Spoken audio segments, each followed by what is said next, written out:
अच्छा जी, question number 7 से अब आपके पास जो है वो एवरेजेस स्टार्ट हो रहे हैं। मूविंग एवरेज से मुराद यहाँ पे ये है कि यानी कि एक कंटिन्यूअस पैटर्न कि जिसमें आपके पास डाटा चेंज होता जा रहा है। जिस तरह अगर आप यूट्यूब का पैटर्न भी देखें ना, जिस तरह यूट्यूब एवरेज निकालता है आपके पास मुख्तलिफ औकात के, यानी कि 48 आवर्स का डाटा भी दे रहा होता है, 7 डेज़ का डाटा भी दे रहा होता है, फिर 28 डेज़ का भी दे रहा होता है डाटा।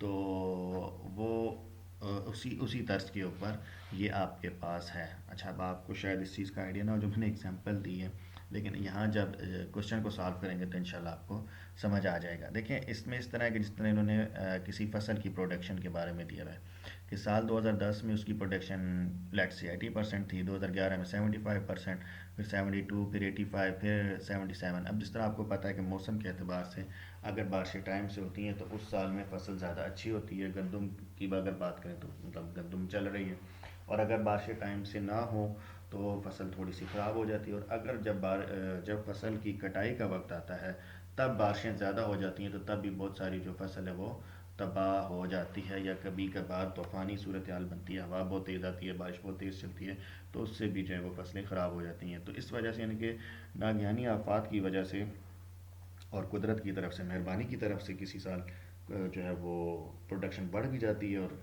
नागहानी आफात की वजह से किसी साल आपकी प्रोडक्शन कम भी हो जाती है, ज़रूरी प्रोडक्शन जो है। तो इसी तरह का हमारे पास एक डाटा है 2010 से लेके ऑनवर्ड कुछ सालों का 2017 तक, और उसमें आपने क्या करना है कि 3 इयर्स मूविंग टोटल बताना है और 3 इयर्स मूविंग एवरेज बताना है।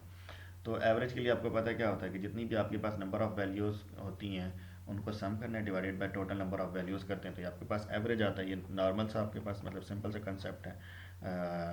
ये आपके पास सिंपल अरिथमेटिक मीन भी बेसिकली कहलाता है। अच्छा, बहरहाल आपने ईयर लिया और प्रोडक्शन जो कि गिवन था उसके मुताबिक लिख दिया, एंड देन नेक्स्ट कॉलम में आपने क्या करना है, 3 इयर्स मूविंग टोटल लेना है। पहला पहले कॉलम में कुछ भी नहीं करना, ठीक है। सेकंड कॉलम से आपने स्टार्ट करना है, उसमें आपने जिस तरह कम्युलेटिव फ्रीक्वेंसी में क्या होता है, पहले की तो कम्युलेटिव फ्रीक्वेंसी वही होती है जो ऑलरेडी है, ठीक है। तो हम उससे इसलिए यहाँ पे ज़ीरो होगा और हम नेक्स्ट से स्टार्ट करेंगे। तो नेक्स्ट में आपके पास जब आपने एक एक नंबर पिछला लेना है, एक नंबर आपके पास वही करंट होगा, और एक नंबर आपने उससे नेक्स्ट वाला लेना है। देखिए यहाँ पे होगा 80 प्लस 75 प्लस 72, ठीक है। तो एक आपका होता है यानी कि प्री, और एक होता है आपके पास करंट, और एक होता है आपके पास पोस्ट पोस्ट वैल्यू, ठीक है। तो जिस तरह आपने प्रीसीडिंग का एक वर्ड पिछले किसी क्वेश्चन में पढ़ा था, तो इस तरह से आप करते जाएंगे तो आपके पास टोटल आता रहेगा 3 3 साल का, ठीक है, हर कॉलम के एतबार से।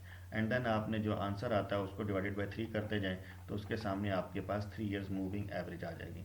यानी कि अभी देखें, ये बता रहा है कि इन 3 सालों का जब इस साल में उन्होंने आइडिया लगाया तो पता चला कि 75.67% जो है वो आपके पास क्रॉप यील्ड हुई है। यानी कि मतलब एक एक इंडिकेटर है, ये इंडिकेशन बता रहा है कि एवरेज हमारी जो है वो कितनी फसल पैदा हो रही है, ठीक है। डेफिनेटली ये कहीं ना कहीं इसका जो है वो एडमिनिस्ट्रेटिव लेवल पे जो है वो इसका काम होता है। तो बहरहाल यहाँ पे हमने ये सीखा है कि 3 ईयर मूविंग एवरेजेस किस तरह से कैलकुलेट की जाती हैं। और नेक्स्ट क्वेश्चन नंबर 8 में भी इसी तरह उसने कहा है कि इसको जब आप 2 इयर्स पे ले जाएं, तो जब आप 2 इयर्स करेंगे तो फिर आपके पास कुछ इस तरह का डाटा आएगा टू। और यहाँ पे एक और वर्ड उसने इस्तेमाल किया, सेंटर्ड। अब इसका क्या मतलब है वो भी हम देखते हैं। बाकी देखें, पहले तो आपके पास सेम उसी तरह है। 2 इयर्स का जब कहा है तो आपने क्या करना है, प्रीवियस और करंट, यानी कि 80 प्रीवियस था, 75 लेटेस्ट था, आपने उसको इस तरह से टोटल करते रहे। फिर आपने 2 इयर्स मूविंग एवरेज मालूम किया, यानी कि आपके पास क्या हुआ, इन दोनों का जो आंसर है उसको डिवाइडेड बाई 2 कर दिया, ठीक है। एंड देन आपने क्या किया, उसने कहा सेंटर्ड एवरेजेस। अब सेंटर्ड एवरेजेस से क्या मुराद है, सेंटर्ड एवरेजेस से ये मुराद है कि अब आपने क्या करना होगा कि जो आपके पास वैल्यू आई है उससे जो नेक्स्ट वैल्यू है, यानी कि जो एवरेज दो कंजेक्यूटिव 2 एवरेजेस का आपने अगेन एवरेज ले लेना है, ठीक है। यानी कि 77.5 प्लस 73.5 था और डिवाइडेड बाई 2 किया, तो अब आपके पास इसकी सेंटर्ड एवरेज आ गई है, ठीक है। यानी कि एवरेज की भी आगे जब आप एवरेज ले रहे हैं, मूविंग एवरेज की जब आप अगेन एवरेज ले रहे हैं 2 2 ईयर्स, यानी कि जो आप यहाँ पे भी 2 इयर्स था तो 2 इयर्स ही आप आगे भी ले रहे हैं, यानी कि डिवाइडेड बाई 2 कर रहे हैं दोनों तरफ, तो ये आपके पास सेंटर्ड एवरेज कहलाएगा, ठीक है। तो ये था जी सेंटर्ड एवरेज।